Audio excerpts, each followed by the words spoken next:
Hey guys, it's Tyson and Jeffrey joining you for another Six Pack Dad Tribe podcast episode.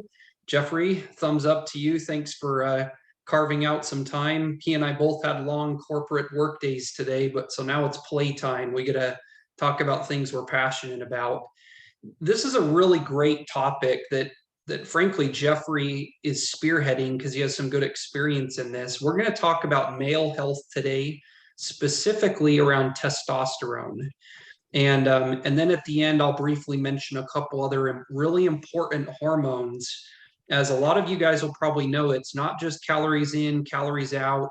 The devil's in the details with this stuff. And you want to think also about exercise, but we forget about the importance of hormones. And I'm grateful to Jeffrey for having brought this up and some new things we're doing in the tribe to help. So we're also sharing our screen tonight and have a little PowerPoint around this. So Jeffrey, with that, why don't I flip it over to you? Great. Thanks, Tyson.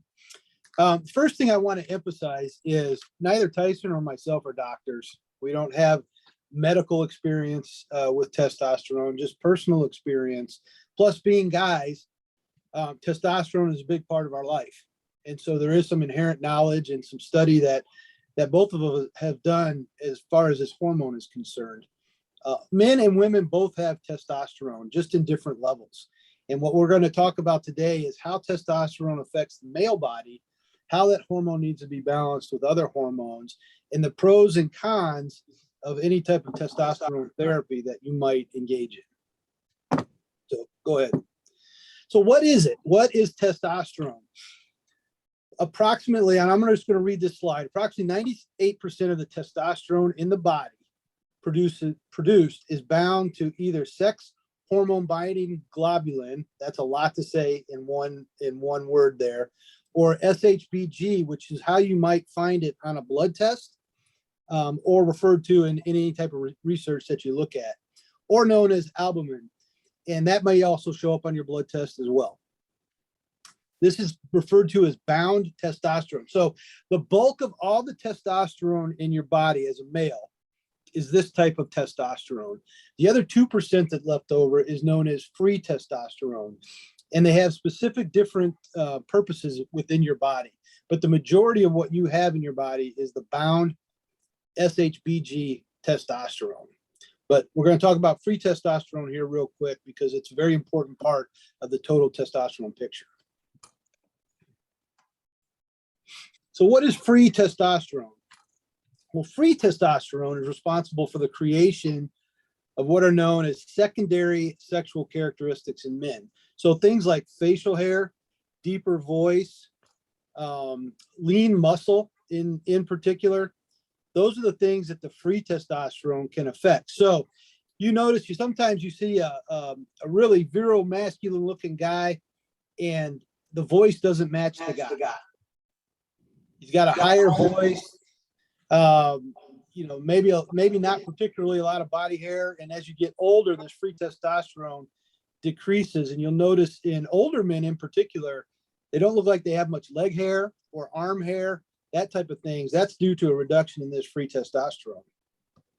Guys with deeper voices, these is what the free testosterone affects most. Too little free testosterone can lead to things like poor muscle development, irritability, lowered sex drive or libido, and a lot of other issues that may not be readily associated with too little free testosterone. In other words, things that might be happening with your body as you age or get older, can be mistaken as culprits of other things happening. Just, you may have a doctor say, that's just age. That's just middle age. A lot of guys have a paunchy belly or develop some love handles. And due to lower activity, poor diet, all those things do contribute to that. But small amounts of free testosterone or too low free testosterone can contribute to those things as well.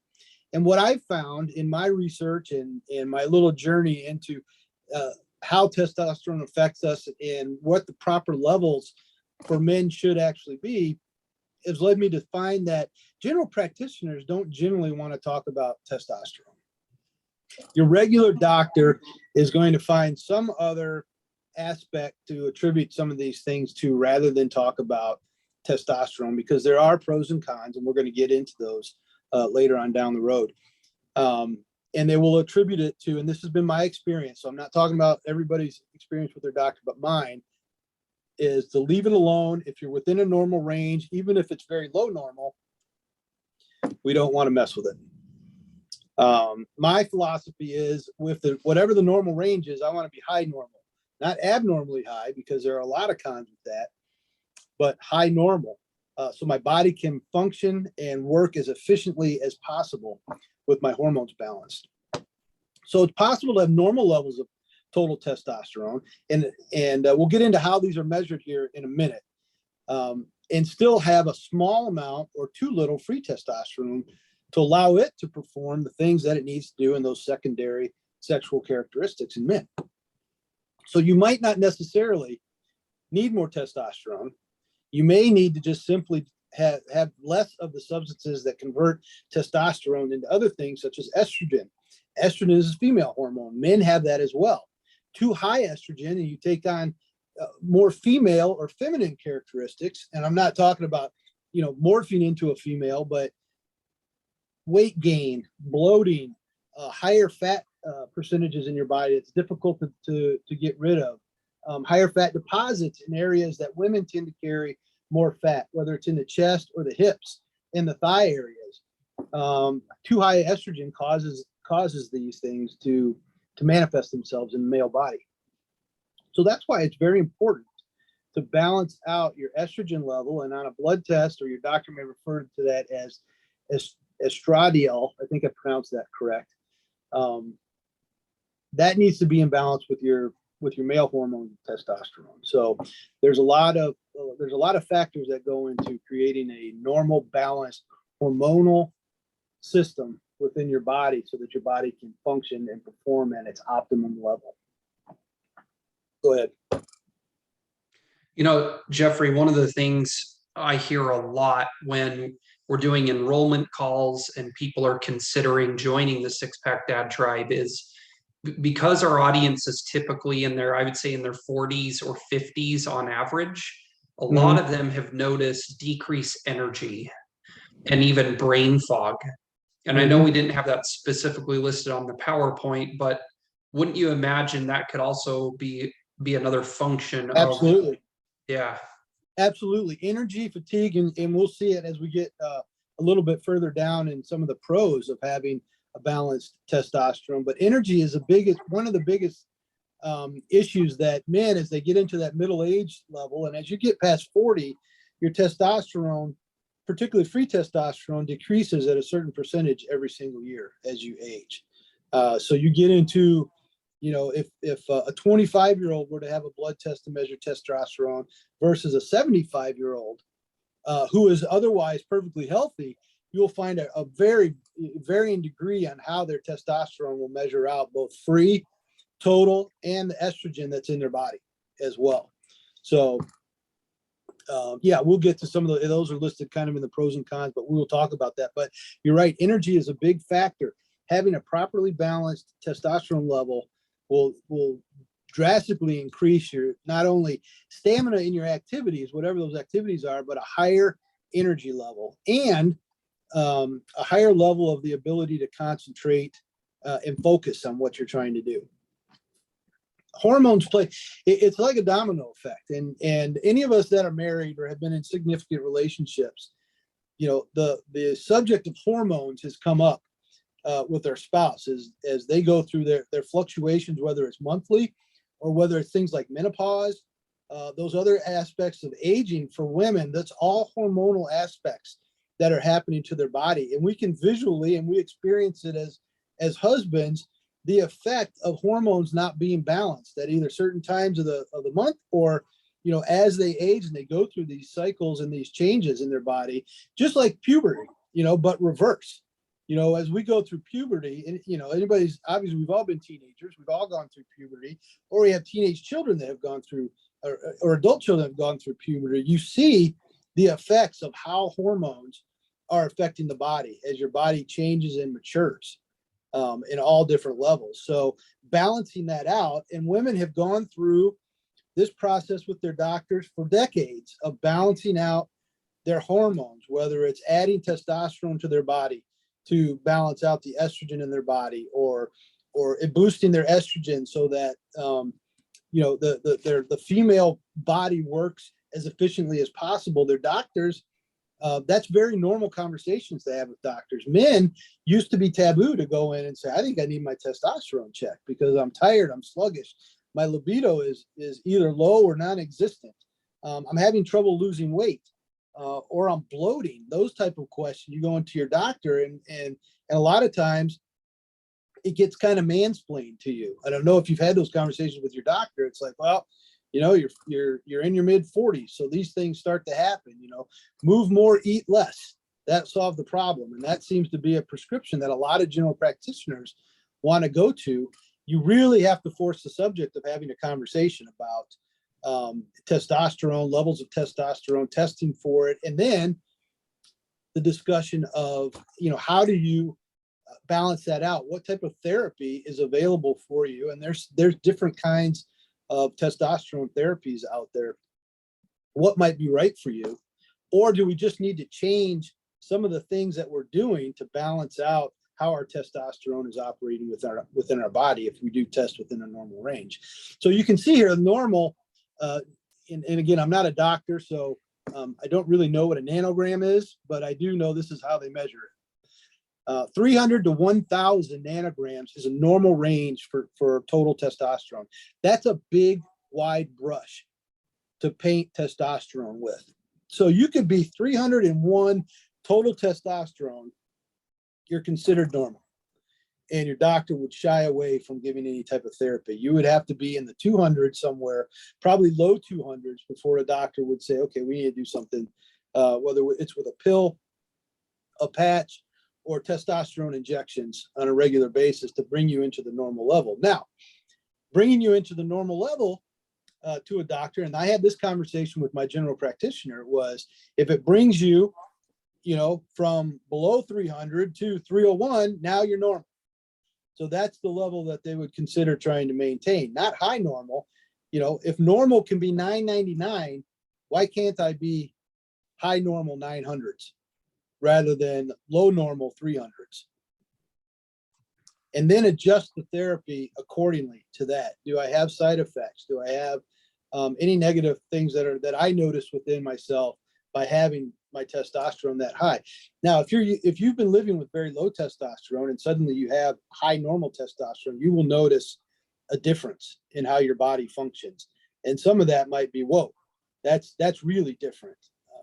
And you need to figure out with the doctor or a therapy clinic what the appropriate balance for you is as you work through keeping your testosterone to an appropriate level. Free testosterone, this is a confusing one to a lot of people, how they measure it, because there's several different scales on how free testosterone is balanced. I remember, Tyson, you got your free testosterone tested, and your range was different from the range that my test was. Yep. So there's different, and I got a chart on how one way that it's balanced. But for me, my free testosterone was 23, and the range on my test is 32 to 200. So I have low free testosterone, but my total testosterone was 550. So not quite in the middle of the normal range, still lower middle, but the goal would be high normal in both of these categories, or at least get my free testosterone up into the high 30s and my total testosterone closer to that 900 level, so that my body can, where I feel would function optimally and more efficiently. So let's show them the chart on the next slide here. So this chart goes from 0 to 220 for free testosterone. So you can see age levels going along the bottom as to what they would consider normal, low, high free testosterone in men in this particular scale. Now, I don't know if this is the scale, particular exact scale that my test is based off of, but being 50 to 55, normal in this one, high, low, normal would be right around 40.6, 41. high would be up in there about 156. I'm at 23. So I'm down in the light blue category if this was the chart that was used, my test was based on. So my goal would be, at least get me to the high green. What do I need to do to get to the high green level, so that I'm operating mid-range, not doing something drastic, but also then increase my total testosterone as well.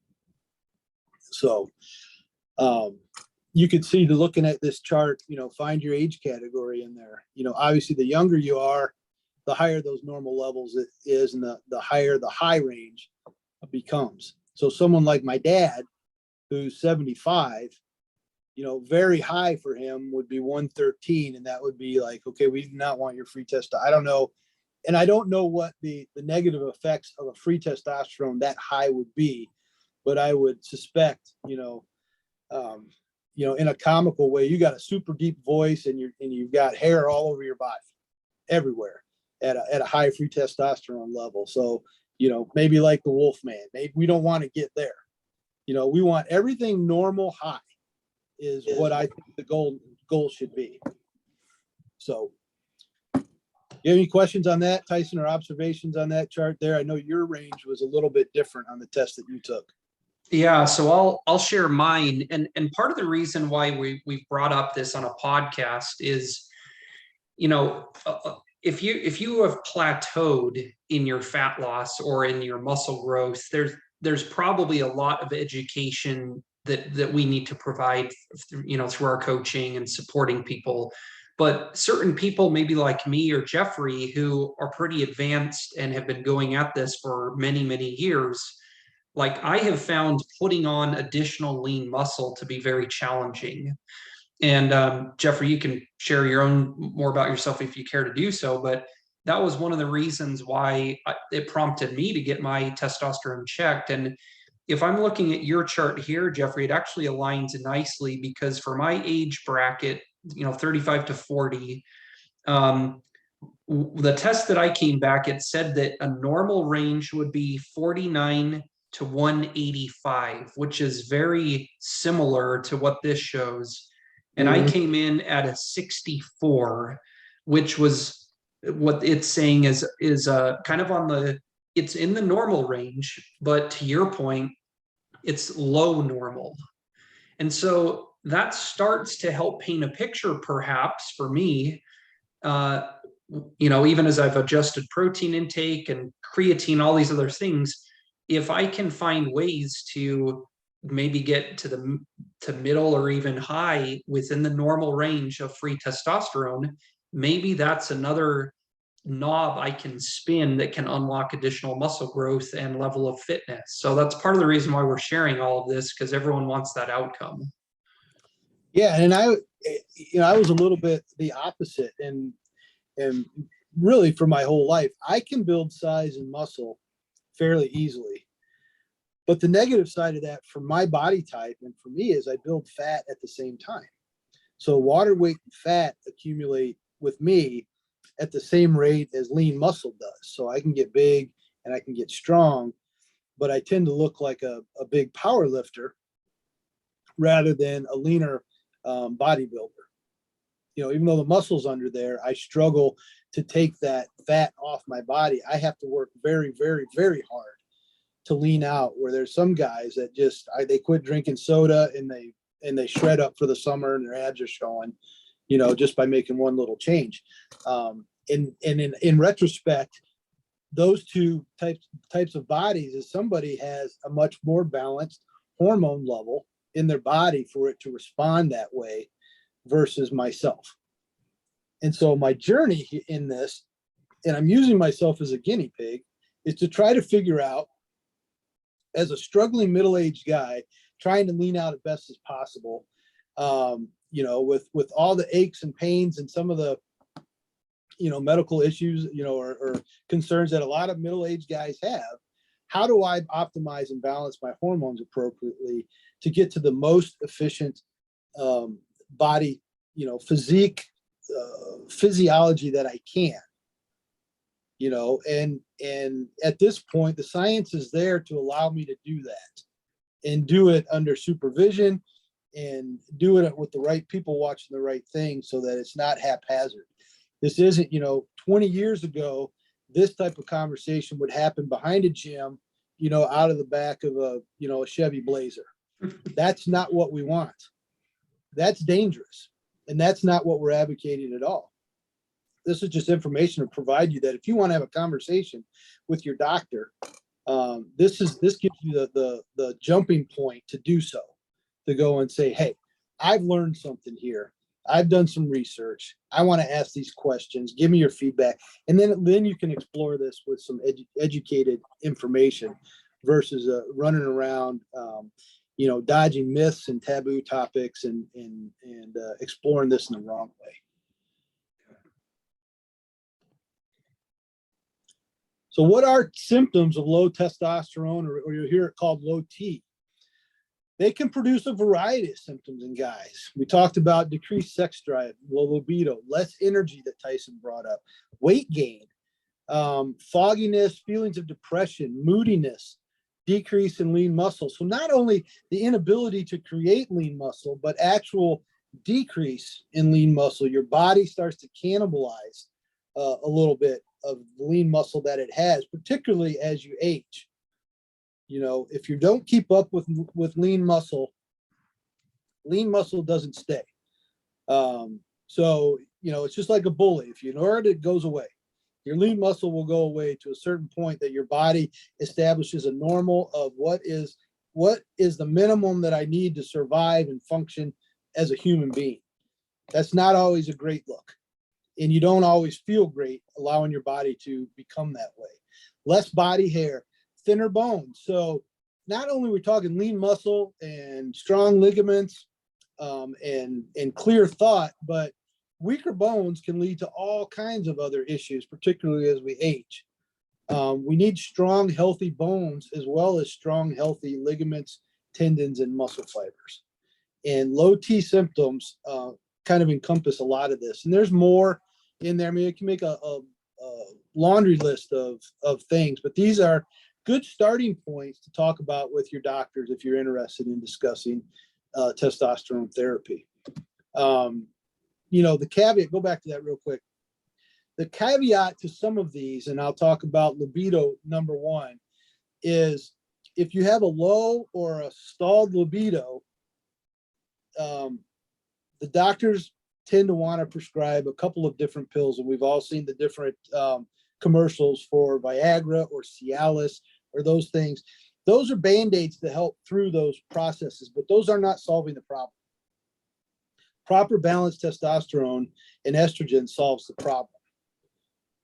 So be careful of that, because once you're on something, doctors will be very quick to not want to take you off of certain things. And there's a host of side effects of, Cialis or Viagra, or there's even a combination of both of those. I forget what it's called, like a super pill, heartburn, headache, all different kinds of, gastrointestinal issues as well that can come from those kind of things. So the easiest thing is to balance your hormones and avoid some of those other, nasty side effects, just because we're trying to figure out how to have a normal life. So that's just watch out for that, but also make notes and ask these kind of questions. If you're going to give me a pill, what are the side effects of that? And how do I combat that? Because a side effect also has another solution to combat the side effect. So it's a domino effect when we don't have proper balanced hormones in our body. Very good. Well, pros and cons. Pros of having optimized hormone balance is you improve fatigue and energy. You can improve libido. It can aid in reducing body fat. It can aid in developing lean muscle. It can provide clarity, particularly if we are high-functioning entrepreneurs or high-level corporate individuals, and it requires critical thinking and problem-solving. There's nothing worse than having a foggy day when you've got to be on your game. And proper balanced hormones can help with all of that. Now, out of all those things, are you going to have an effect in every single category? Maybe not. Your body is what it is, and everybody's body is completely individual. So by working with, your proper physician and therapy to balance your hormones out. These are all questions that you notate and you have to continue to ask. If your fatigue is not increasing, let's look at what might be causing that fatigue. It may actually have nothing to do with your testosterone levels. It could be some other chemical or vitamin deficiency in your body that a blood test can reveal, and then you can attack that with your general practitioner, or if you're using a clinic for testosterone therapy, having them aid you in those areas as well. Cons. These are just a few of them, but oily skin. Some people might experience some fluid retention in the beginning of therapy. And for me, the easiest way that I can recognize fluid retention is in my ankles. So I have a pretty strong vascularity and low water retention in my ankles on a normal basis. And if that changes, that's always a red flag to me that something else is happening. So at the least, it's sodium. I've ingested far too much sodium and my body is retaining water. And if you've been in the tribe more than 4 minutes, you've heard us talk about sodium and the effects of too much sodium. So for me, that's the first thing I go to when I notice any type of retention in my ankles. I go back and look at what have I been eating over the last 3-4 days and looking at my sodium. Because even for me, and I'm pretty strict on my food intake, I still have days where I go to Chipotle or I have a cheeseburger on my leptin reset days, and those sodium counts can be particularly high, and my body reacts to that very, very easily. So I can change those kind of things. If it's not that, then I start looking at other things that it could be. And if I can't rule it out on my own very easily, that's when I shoot a message to my doctor, or I am working with a testosterone therapy clinic right now. We'll talk about that in a minute. I'll shoot questions to that individual to say, hey, I'm experiencing ankle swelling or whatnot. It's not sodium. It's not these other things. What do we need to do? That hasn't happened yet in that respect, but that would be the process that I go through to address those things. I do notice that when I don't hydrate enough and I travel, I can get some swelling in my ankles, and that could be normal for a lot of guys, but that's an easy one to rule out when I get to where I get to after traveling, particularly air travel. It's usually within 24 hours. If that's all it is, that goes away, and that resolves itself. Irritability. So this has always been part of testosterone lore, is that irritability. And generally I found that when you get outside of the normal range and you get into the low abnormal, mid abnormal, irritability can be a particular thing, or just short temperedness and maybe out of character for you. So that is a real indicator that your hormone balance is out of balance the wrong direction. So if you do choose to explore testosterone therapy, for me, that is always a number one indicator that I need to back off or adjust something in one way, shape, or form. Again, not happened to me, but that is the process that I would take if I started to notice that something was getting out of character for me in that particular individual. Younger individuals may experience reduction in sperm count. So that's obviously not a visual thing, but if it was a concern for you as a young person, you probably don't need any type of testosterone therapy or adjustment. In your 20s, even early 30s, your testosterone levels, I'm positive, unless you have other medical conditions, are going to test in the mid to the high normal range. That's just how our bodies are built. It starts to decline after that, and can decline exponentially with other health issues or other physical issues that you might have. So, but that is a risk. If you're a young person and you're going to use any type of testosterone therapy, this is absolutely something that can be affected. So you have to bear that in mind. And your doctor is going to bring that up pretty quick if you go in as a 25, 26-year-old saying, I need more testosterone. I feel like my testosterone is too low.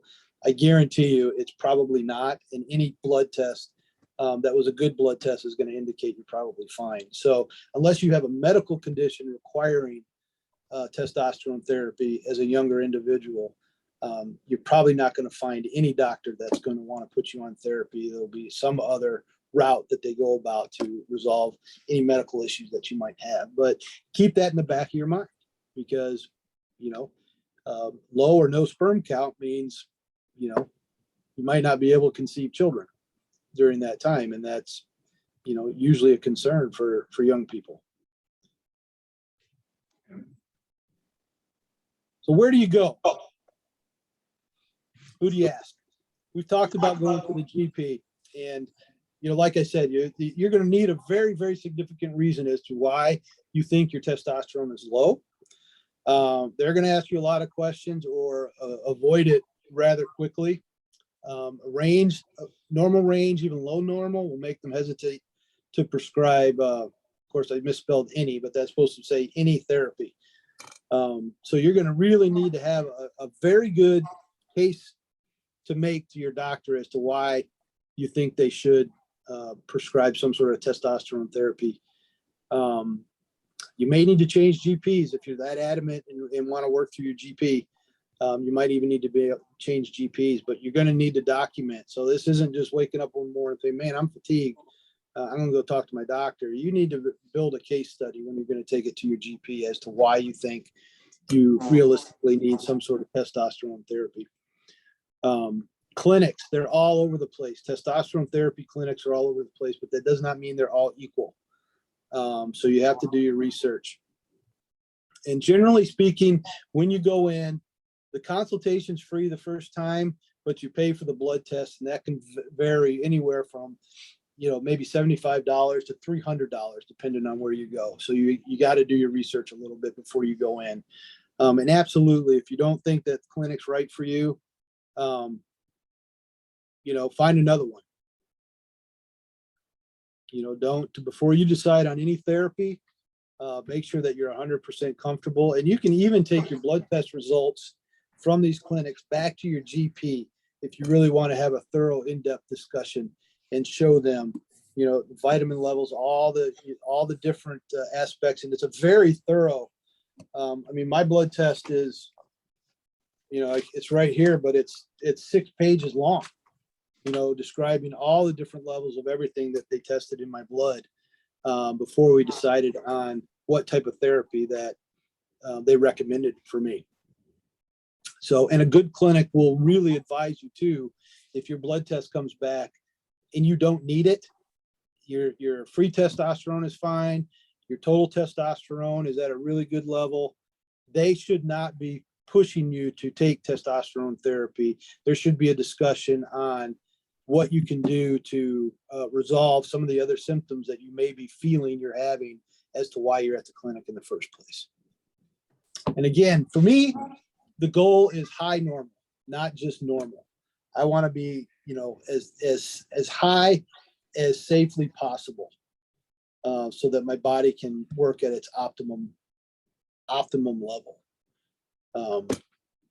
So I had long discussions first with my general practitioner, which is a woman, and she was hesitant to, for the normal things, the cons that we listed in there. Of course, low sperm count, not really a thing. At 52, I'm not having any more kids, but libido was addressed another way with the doctor. Fatigue, those other things were all addressed, first with nutrition and exercise, those type of things.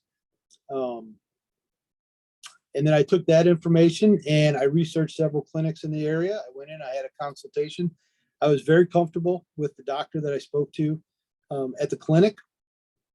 I did my blood test. I had the blood test come back. I went back for a consultation with the blood test. The blood test was for me to take because I paid for it. And then they, based on what it said, there was, a couple different options on how I could proceed with therapy if I chose to start therapy through the clinic there. So there were a lot of options. I felt like I had a lot of information. And in the beginning, the blood test will be at regular intervals to make sure that nothing gets completely out of balance until there's a level that everybody's comfortable with as far as what they're prescribing and what my testosterone levels. And the other things that they'll look at in your blood test are things like potassium, creatinine, iron. Those type of things also have to stay in normal ranges as well. You can't let your body, kick something else out out of range because they are, like I said, a domino effect. You know, if your creatinine is way too high, that affects your kidneys. Your liver processes everything that goes into your body. Every single chemical, good or bad or toxin, gets processed through your liver. So your liver health is very, very important. That's measured as well in the blood test. So if those liver numbers are getting out of whack, something has to be done about it, because none of this is any good if your organs are taking a beating because of it. We have to stay completely healthy. That is the most important thing over everything. I'd rather have low testosterone and know that that my organ health is good and my overall health is good, rather than risk organ damage or some other ancillary negative effect that can't be reversed over time. So that's first and foremost. And those discussions were had with me with the clinic. So we discussed all that kind of stuff and how they looked at the blood test and how they would continue to provide the therapy, which may change over time. If any of those things become out of balance, the therapy can change to bring those things back into check. And so I felt very comfortable there. I've known other people that have gone to different clinics, and when we've talked about this recently, they've not had those same conversations. And so I feel very comfortable that I'm at a good, safe place to be able to do this. So if we had an audience here, there would be questions, question and answer session here. So Tyson, you're the audience. So feedback, questions, what have you observed through this? You and I have had numbers of conversations over this type of topic here, and what I was going to explore and the information that I was bringing back, and prompted you to test your free testosterone. What other thoughts or observations do you have on this that might be useful to the tribe? You know, in a minute, I'll kind of close us out with a few other, mentioning a couple other important hormones. But one other thing you mentioned, some people might ask about insurance, HSA. We're not tax advisors, but what was the data you found on that piece? Like, do some of these clinics potentially work with insurance, or is it more of a cash basis? There's a hybrid out there. So my blood test was submitted to my insurance. So there's a potential that my insurance could kick it back and I end up owing that bill there. But there's also potential, depending on how it's coded, that the majority of my blood test or all of it will be covered by my insurance. The rest of the therapy, I found most clinics is on a cash basis. So you are paying something monthly. And again, that can vary on a couple things. The type of therapy that you choose to engage in, whether there's other components to the therapy besides testosterone. Maybe there's another supplement that you need to take to help balance the estrogen if you have a high estrogen level, those type of things. Iron deficiency or low B12 or vitamin D, they might suggest supplements along those lines to help balance those things out as well. So the cost can vary a little bit. I'm paying just under $200 a month to participate in the therapy there, and that's really was the amount that I budget, that I was comfortable paying. Not much more than that. So the therapy that I was able to obtain had to fit within that budget as well. And so I got pretty much everything that I wanted to try to accomplish in this therapy with that dollar amount. And that may not be comfortable for everybody, but I'm finding that it's gonna be probably, $170 to $200 for your basic therapy. Yep. Now there's different options too. Therapy can be administered, like I said, through pill form. Sometimes there's testosterone patches that they can prescribe that you wear on your body, so it's absorbed through your skin, or weekly injections, depending on what you're most comfortable with. Well, Jeffrey, our thanks to you for being a guinea pig and putting such a great presentation together, just basic but very comprehensive. And I'm sure at some point we'll do a follow-up on this, as you and me and some of our tribe members, a lot of our tribe members really like the data piece of their body, whether it's learning what their insulin levels are, or their testosterone, or creatinine, or whatever it is. We live in a day and age of technology, and getting access to these numbers is easier and easier. So this certainly could be an aspect that some of our listeners might be. You never know until you get it tested and see for yourself. I did a simple little at-home test. Jeffrey's gone the comprehensive route with the clinic, so more to come on this story as it unfolds. And the other thing too, it doesn't hurt for everybody to have a comprehensive blood test that gives them a baseline of where they're at. And again, you go into your GP and you're like, I want everything tested. A lot of times they won't, unless there's a specific reason for that, because insurance doesn't cover just you randomly going in and saying, I want a blood test that covers all these things. So you're usually out of pocket with that, but it doesn't hurt. Quest Diagnostics, LabCorp, all those places.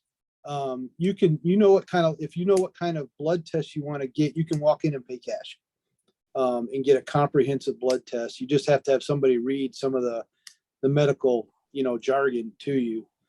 But these clinics can provide that as well. So even if you don't know if you're interested in therapy, you can go into one of these clinics and be completely upfront and say, I don't know if I want to do this or not, or if it's even necessary, but I would like to have a blood test to give me more information. And you can just pay for it and generally get the blood test done. That's awesome. Well, thank you again, Jeffrey. Let me pivot just for probably 5 minutes, because this is certainly a very important hormone in the body, but there are many others, and some of our listeners will recognize we've talked about a hormone in our body called leptin, and then we've often mentioned about insulin. And I want to just touch on these for a few minutes, because rarely with our fat loss transformation, or some of us might be more of a phase 2 muscle growth focus, rarely is it just one missing piece that, we would love that and that's the sexy thing. If only I could get this piece fixed, then I could hit 10% body fat. And what we have found over the years of coaching, and our team keeps growing, it tends to be lots of little things. Maybe testosterone is a piece. And so that's why I'm bringing up these others.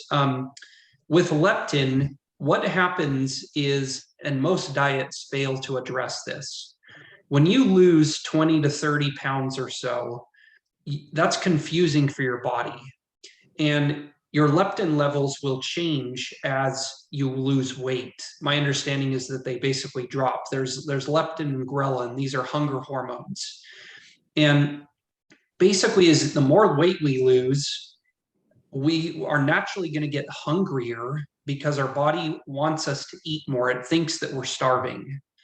So trying to overcome or just muscle through hunger pains becomes next to impossible for most of us.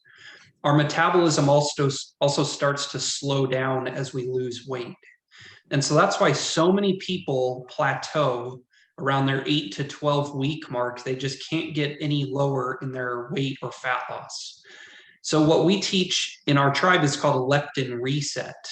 There's a smart way to literally reset that hormone in the body so that the body raises the metabolism again. It doesn't freak out anymore. And those hunger pains tend to go away. And it's just this beautiful, sustainable lifestyle that involves still enjoying some comfort food and some junk food on an ongoing weekly basis. And by that mechanism, we teach our members how to reset that hormone naturally.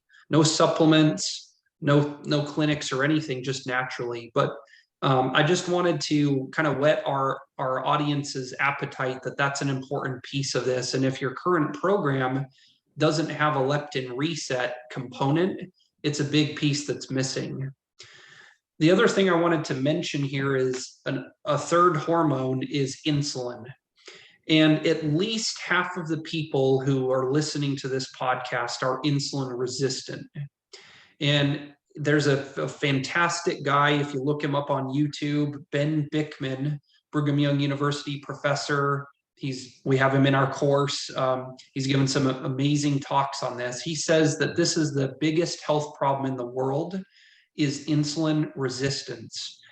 And it's leading to heart problems, diabetes, and weight problems, all these things. And so basically, by learning, getting education on how to stabilize our blood sugar, what that does is insulin is also a very powerful hormone. And most of us, we're not even intentionally, but we're telling our body to store fat all day, every day, because of how we eat, the timing of our meals, and our lack of exercise. And so what we teach our members is, if you will eat a certain way and adjust your meal timing and work out with a brief, efficient way, you can stabilize your insulin levels and become insulin sensitive again. And that will really unlock the fat loss door for you. We see that over and over again. And ironically, it also tends to help a lot with cravings and appetite. It stabilizes a lot of that. So that's technical, but I figured while we were on the hormone topic, with Jeffrey having done such a great job with testosterone, I would mention leptin and insulin as other very powerful hormones that we almost always forget when we're dieting. We're doing a crash course, whatever. It's important that we're plugging all of these different pieces in, so we don't get stuck in our fat loss transformation, and we get a handle on this. Jeffrey, any, I guess, closing thoughts around those other pieces before we basically wrap up this episode, and I'll close this out?